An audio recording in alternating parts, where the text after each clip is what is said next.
Banshkandi Puran Bazar MB স্কুলের সামনে শুক্রবার এক ভয়াবহ সড়ক দুর্ঘটনার ঘটনা সামনে আসে।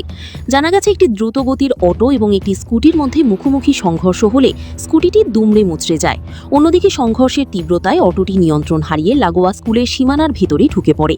এদিকে দুর্ঘটনার পরপরই স্থানীয় বাসিন্দারা দ্রুত ঘটনাস্থলে ছুটে গিয়ে গুরুতর আহত স্কুটি চালককে উদ্ধার করেন।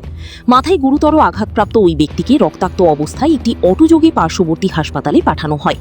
স্থানীয়দের বক্তব্য অনুযায়ী দুর্ঘটনার পর পরিস্থিতি বেগতিক দেখে অটোচালক ঘটনাস্থল ছেড়ে পালিয়ে যায়। দুর্ঘটনাটি ঘটে আজ রবিবার বিকেল 3:30 নাগাদ।